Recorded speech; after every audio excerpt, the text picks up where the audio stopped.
Review, Whoopi Goldberg learning that Ted Danson fathered her child in Made in America. Charlie Sheen is back battling terrorists in Hot Shots Part Deux. And only Sylvester Stallone can rescue Janine Turner in Cliffhanger.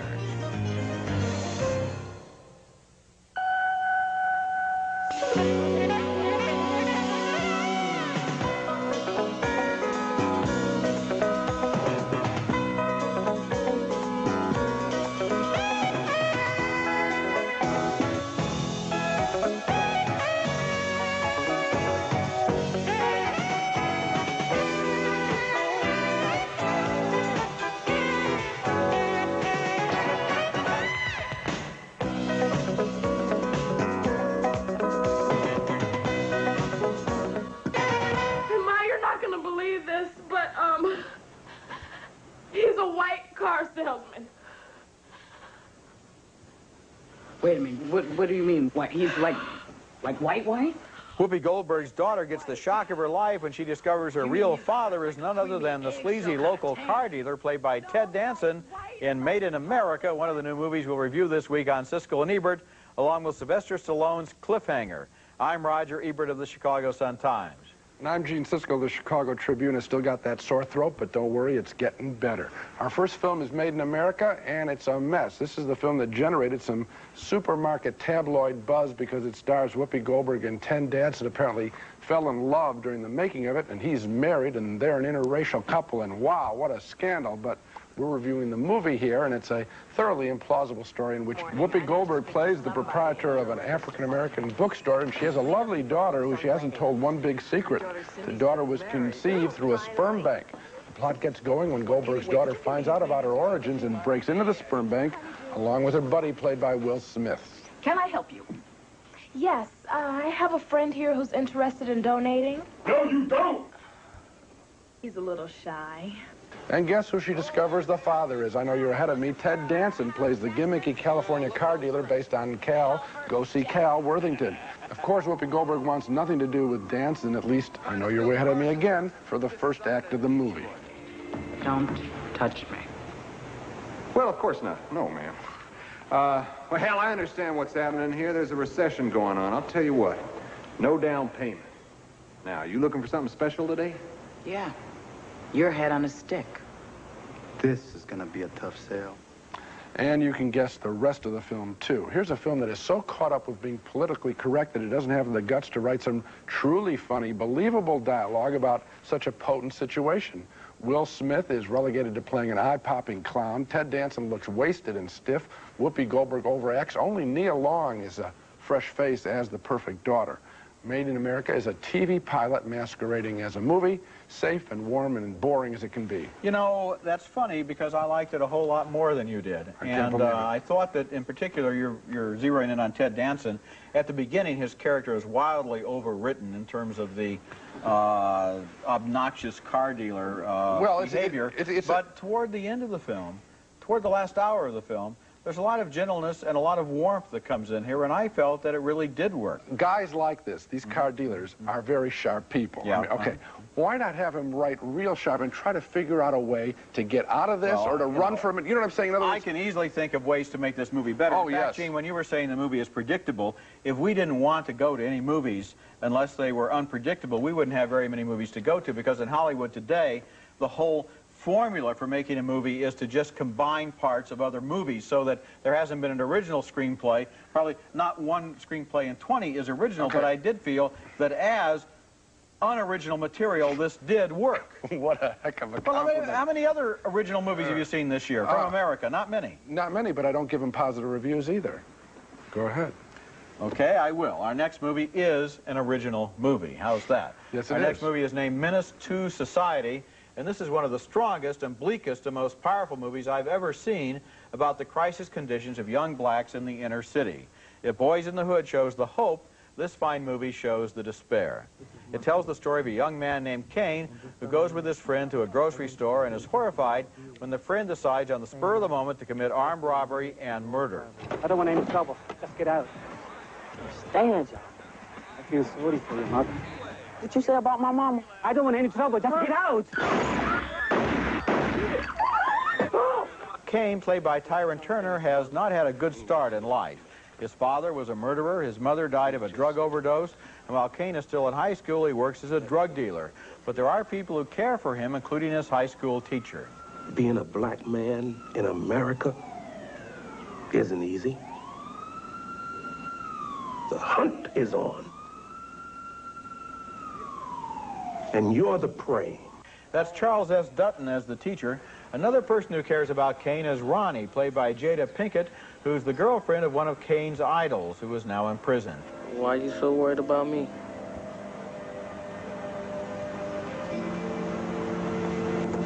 Why shouldn't I be? Meanwhile, Kane is picked up on a car theft charge, and his fingerprints link him to the murder at the grocery store. Despite the fact that Kane is a violent and lawless young man, destructive to himself and everyone around him, with no prospects and no glimmer of what to do with his life, we sense that he isn't really a bad person. He isn't evil. He is simply totally lacking in the value systems that most people take for granted. He's been raised among guns and drugs, alcohol and crime, casual sex and irresponsibility, and that's all he knows. Menace to Society is a powerful and important film directed by the Hughes brothers. They resist any temptation to manufacture a phony upside, but is obviously a tragic story. I agree with you. This is one of the best films I've seen this year. Yes, it is. And I'll talk about it in just movie terms, because obviously it's onto the social issues and it has them in the right way without being, you know, goody-goody. It maintains its level of despair. But these guys know how to direct a picture. There isn't an uninteresting shot in this film. We see sequences where this little boy wanders through the little Kane. We see him wander through parties where you can realize, you see the value system soaked up inside him, so that everything that he does thereafter is perfectly logical. He's only about this tall when he sees his father shoot a man at a card table. But again, the style of the way that scene is done is not the way you might see it in some flashback, frankly, the way Mario Van Peebles shoots flashbacks in Posse. Here we see it just as a natural kind of thing. It isn't heightened insert shots. It's just casually walking through, because this is the world that's around him. This is the world, and this is where it leads to. And it's a powerful film. And later on, one of the things that's shocking is how long these people, the character and his friends, are able to get away with the fact that they've committed murder. Then some other murders take place. They're playing the videotape at parties, but they never get caught. I mean, they keep slipping through the hands of the law because, frankly, no one cares. This stuff is going on such a widespread basis there just isn't time to care about one murder or one perpetrator. No, very few people don't care. Very few people care. That's right. It's a great... Yes, it is. It's a great film. Yes, it is. Menace to Society. Coming up next, the director of Die Hard 2 casts Sylvester Stallone in his latest action picture. It's called Cliffhanger. Sarah, that's great. You're starting to look like a pro. Keep going. That's it, nice and easy. Hey, Al, we're going to be out of a job soon. All right, a little more, Sarah. That's it. That's Sylvester Stallone as a mountain rescue expert in Cliffhanger, the new action picture from director Rennie Harlin, whose Die Hard 2 was such a kick. But this time, with more spectacular scenery, Harlin doesn't have a very good story to tell. In fact, the movie is filled with howlingly bad scenes. Stallone is a mountain rescue guide whose life is changed when he foolishly blames himself for a rescue attempt that goes fatally wrong. I don't want to die! Sarah! Reach up and grab him! Reach up! Sarah, reach up! Come on, honey! Use your other hand! Reach up! Reach up now! Stallone quits his job, becomes a hermit, but naturally he's talked into making a comeback to foil a bunch of thieves, led by John Lithgow, who have stolen a massive amount of U.S. currency and crash-landed with it in the mountains.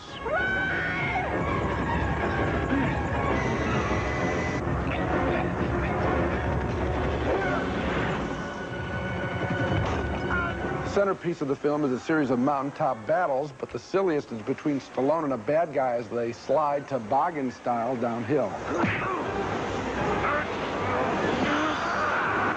Stallone wildly overacts through the film, grimacing constantly, while his female partner, played by Janine Turner from TV's Northern Exposure, is as calm and as pretty as can be. It's like Rocky Balboa meets a model from the Land's End catalog.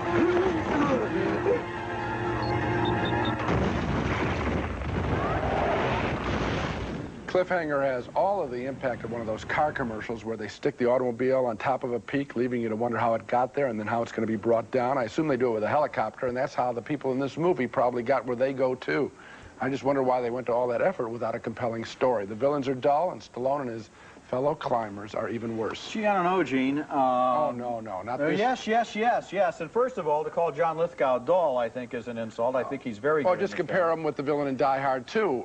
I like Lithgow very much in this film, but another thing, and maybe it's because I have a special relationship to heights, because I'm afraid of them. Yeah. But I thought the mountain climbing stuff in this movie was truly sensational. It was well made. The special effects, if that's what they were well done. There are shots where you can see that it's really Stallone up there because they use a telephoto lens. And I got a feeling of vertigo. I got a feeling of involvement and fear. And the movie did work for me. It worked. Roger, that stuff is stunt work. That's I don't care. It's not a story. It's not a story. It's not a story. You don't like any movie that uses stunt work? You just said you liked Die Hard 2. That was stunt work, too. In fact, you know what? That wasn't a real building or whatever. Roger, let me explain something to you. First Die Hard, Wait a never second. mind. I said that's stunt work. They don't have a story. Die Hard 2 had a story. I don't care. I don't care. Well, I really don't care, because what I'm involved with from moment to moment is the fact that they're on the mountain, they're fighting with each other, and if they're not careful, they're going to fall off, and I'm in my seat, and I hope that they don't fall off because I'm scared. Now, that's on that level the movie works, and that's the level that most people will go to see it at. They're not going to sit there and say, oh, this is stunt work. No, Roger. The reason why I say it is stunt work, it's good stunt work. My point is that there's no story supporting it. Oh, you're praising No, Roger, you're praising this movie for not having a story. I'm praising the movie for what it's about, and you're criticizing it for what doesn't matter. No. Since when has a movie story doesn't matter, except in your review of Made in America, where it didn't matter either? Gene, if I had more time, I'd be happy to help you with this. Yeah. Okay, when we come back, Charlie Sheen is back again as the Weirdo Commando in Hot Shots Part 2. Do you have any idea what would happen if you stay here with me? Of course I do. Sex.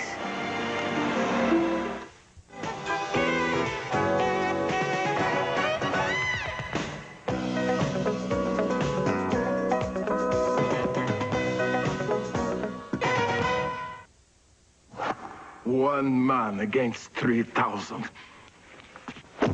Is he a madman? I guess he figures the odds are in his favor.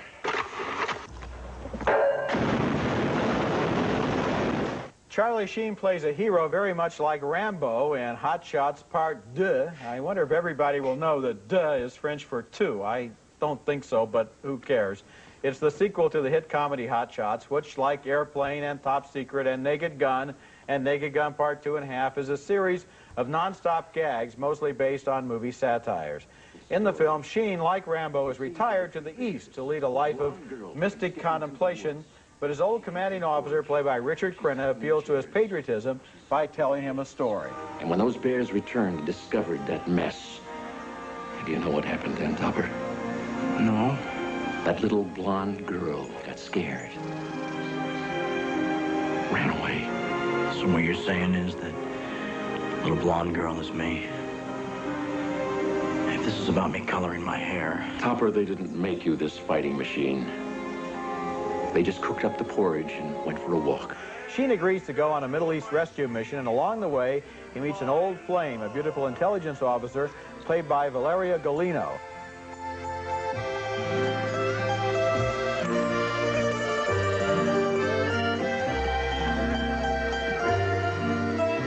The President of the United States, Tug Benson, is played in the film by Lloyd Bridges as a more or less complete idiot. Here's where we are, and here is where they are. Jesus. Oh, God. Oh, no time for prayer, Bob. Now, you've seen some fancy film criticism so far on this show, but I don't know if I can help you with Hot Shots Part 2.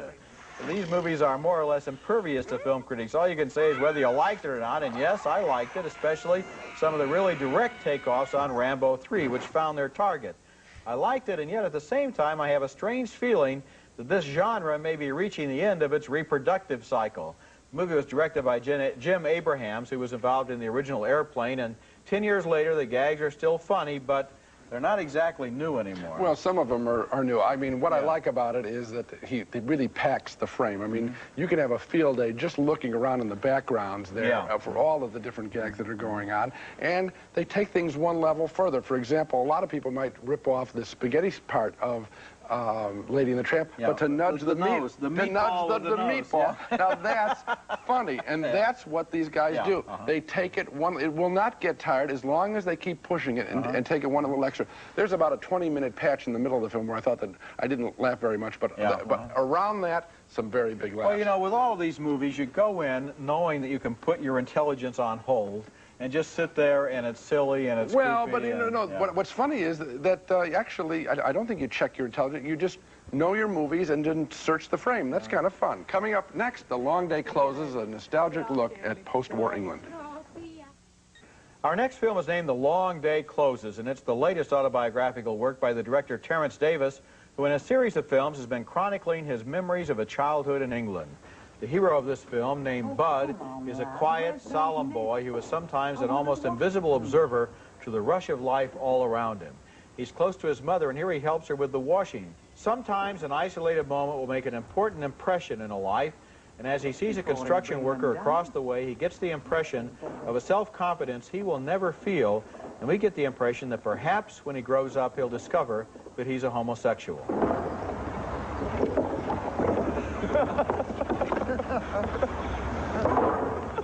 In the Britain of the years after the war and before television really took hold, the neighbors socialize a lot and entertain each other, and the boy is a constant listener. He's full of rhythm, though, isn't he? Yeah, like St. Vitus. You must realize I don't even know who St. Vitus is. Don't start doing those stupid bleeding impressions. Although Bud is surrounded by family and friends, he lives much of his life in his imagination. I found this movie poetic and haunting, and I thought it portrayed a real childhood more accurately than a lot of the heavily plotted kids' movies that we get. It knows two things about being a young boy. One, you are smarter and more observant than people realize. And two, a lot of the time, you're living in your dreams. And that would apply to young girls as well. Yes, it would, yes. This is a real revelation, this film. All I can say is I wish more movies were like this. I wish the movie industry would move in this direction. And what's the direction? Really personal filmmaking. The film opens up with a shot of a street, a rainy street, and we expect there to be an edit and move on to some action or to have someone come into that scene. What happens? We keep looking at a stairway, and then we realize that what this movie is about looking at things and remembering the way things looked. Yes. And why isn't that a simply perfect goal for movies, instead of having, as we've been discussing for a while now, these ridiculous stories? So your criticism is right on target when you said this movie is very wise about what it's like to be a child, the kinds of things that make impressions on you more than some phony attached story. This movie is almost like an education. To look at this movie is to learn more about how movies can be used in additional ways than just to telling a tightly plotted story. This movie takes you into the childhood of somebody else with such sharpness and vividness. And there's one thing I mentioned earlier when he's looking at that construction worker.